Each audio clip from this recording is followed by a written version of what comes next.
नमस्कार दर्शकबिन, तपाईँलाई स्वागत छ हाम्रो उज्यालो पहर आनन्द खबरमा। विशेष गरेर आज हामी वडा नम्बर 4 मा रहेका छौँ र हाम्रो समक्ष हुनुहुन्छ कृष्ण कुमार शाह सर, वडा अध्यक्षज्यू। हजुर सर, तपाईँलाई स्वागत छ। ल, यो तपाईँले पनि टाइम दिनुभयो, मेरो तर्फबाट पनि तपाईँको धेरै धेरै शुभकामना छ और धन्यवाद पनि छ। कृष्ण सर, तपाईँ अब कार्यकाल पनि अन्तिम हुँदैछ हैन, 1 वर्ष मानौँ अझै छ, सँगै यो आर्थिक वर्ष पनि अन्तिममा छ। यतिको वर्षसम्म तपाईँले के कस्तो काम गर्नुभएको छ, एकपल्ट जनतालाई जानकारी गराइदिनुहोस्।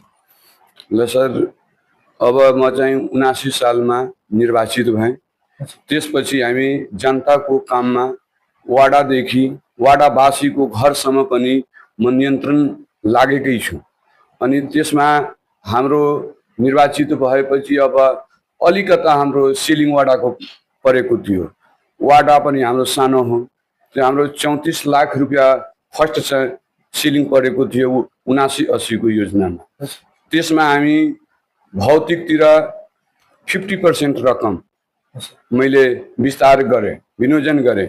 अनि 50% रकम चाहिँ यताको योजनाहरूमा खर्च गरेँ।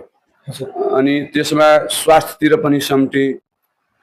अनि यता धर्म संस्कृति पनि हामीहरूको महिलाहरूको तीज कार्यक्रम हुन्छ, दीपावली हुन्छ, छठ हुन्छ, यस्ता विविध पनि हुन्छ वाडा चलाउनको लागि।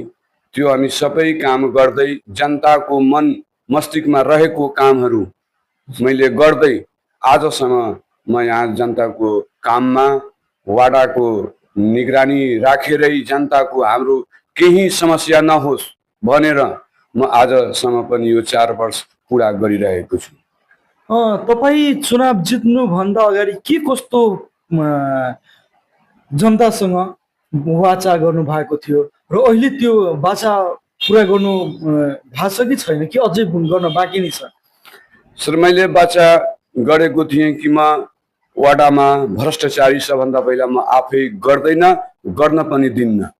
त्यसपछि अब जनताको हाम्रो वाडा नम्बर 4 मा हाम्रै गाउँ, यो हाम्रो वाडा नम्बर 4 को आधी भाग हो। आधी भाग भएपछि आज हाम्रो गाउँको बाटो, सिँचाइ, घरमा तार बिजुली पनि थिएन। धेरै धेरै जनाको 5-7 घर हटेर तार पुल थियो।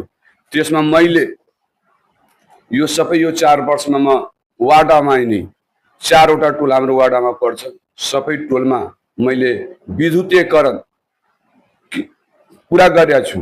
त्यसपछि अनि उब्रिएको पैसाले पनि म मेरो गाउँ नयाँ टोल टोकाड भन्ने हो, त्यसमा समनपुर जाने बागमतीको पुल मध्य प्रदेशको हाम्रो बुझाइमा कि फर्स्टै बाटो त्यही हाम्रो गाउँको बाटो नै हो। तर हाम्रो गाउँबाट विद्युतीकरण एउटा पनि थिएन। यो सारा संसारको आँखाको अगाडि हो। अनि त्यसमा मैले यहाँ हाम्रो वाडा नम्बर 4 मा गढीमा स्थान परिरहेछ। त्यसकोमा मैले फर्स्ट साल 3 लाख रुपियाँ राखेँ। 3 लाख रुपियाँ त्यो खर्च गरेर फेरि 10 लाख रुपियाँ राखेँ। त्यसमा हाम्रो गाउँदेखि गढीमाईको स्थानसम्म दायाँ बायाँ कृषि विद्युतीकरण पनि गरेर आज 100 किसानले आज त्योसँग फाइदा लिइरहेछ। बाटो, कृषि बाटो पनि मैले धेरै बाटो बनाएको छु, जुन कि हामी प्रदेशबाट ल्याएर बागमतीकोमा पनि बाटो बनाए। त्यसमा प्रदेशबाटै ल्याएर अब भवनहरू पनि बनाएछु।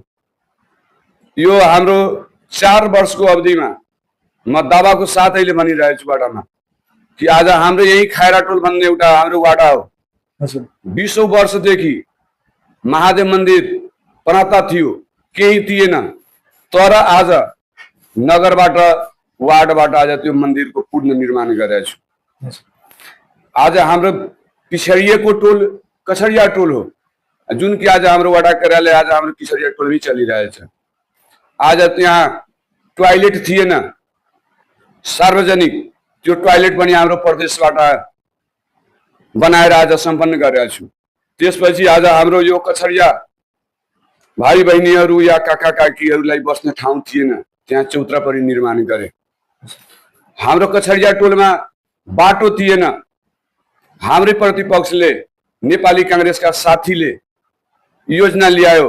हामी भन्ने होइन, हामी सहकार्य गर्छौं तर हामी बाटो बनाउँछौं।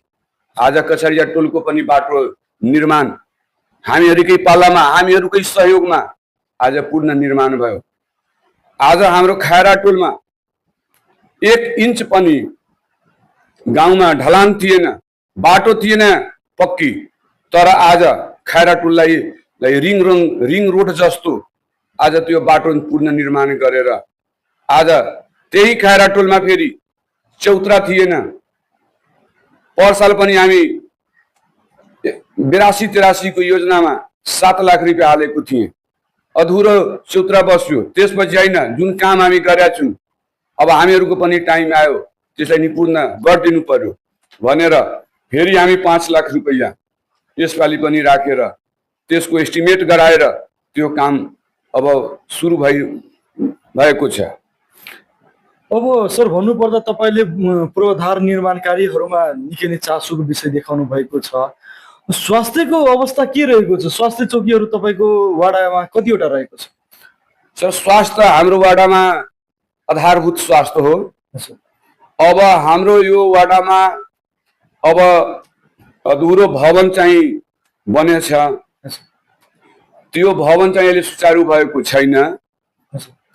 यो अहिले धर्मशालामा स्वास्थ्य आधारभूत स्वास्थ्य चलिरहेछ। स्वास्थ्यमा अहिले हाम्रो 82-83 को योजनामा औषधि हाम्रो कुनै पनि वार्डमा औषधिको पूर्ण अभाव भएको थियो।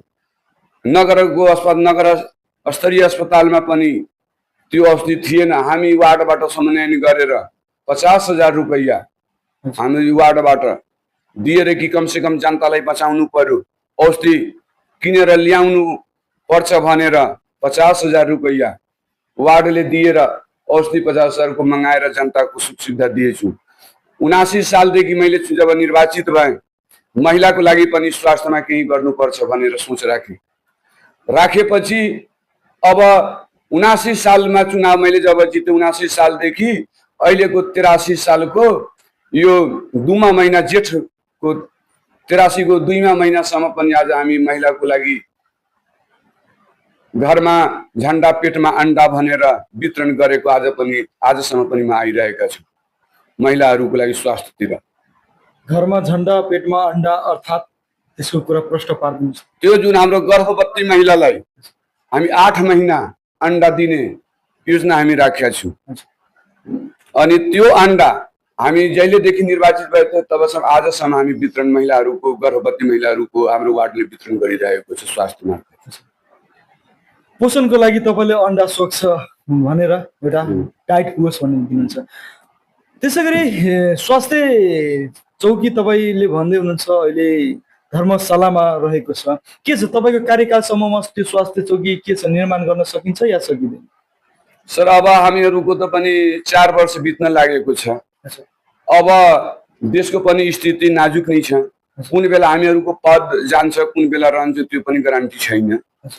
त्यसपछि सर अब हामीहरू स्वास्थ्य धर्मशालामा भएपछि हाम्रो यो वडा कार्यालय आधारभूत स्वास्थ्यलाई निगरानी गरी कुनै पनि समस्या पडिरहेछ भने डाक्टरलाई बोलाइरहेछु, यहाँ सम्झिरहेछु। तर स्वास्थ्य हाम्रो बन्या छ तर कुनै कारणवश त्यो अधुरो छ भनेर त्यसमा सुचारू भइरहेको छैन। तर अब प्रयास गरेका छौं। अब हेर्नुस् अब के कस्तो हामीहरूको पनि टाइम लास्ट टाइम हो। अब सकेसम्म तपाईले जतिसम्म हामी सक्छौं भ्याउँछ त्यति हामी गर्नलाई तयार छौं। शिक्षाको अवस्था के रहेको छ तपाईको यस वडा कार्यालय क्षेत्रमा? कतिवटा विद्यालयहरू रहेको छ? सर हाम्रो यो वार्ड नम्बर 4 मा मेरो लाग्छ कि 18 वटा वार्डमा कुनै पनि यस्तो वार्ड छैन कि जहाँ विद्यालय छैन।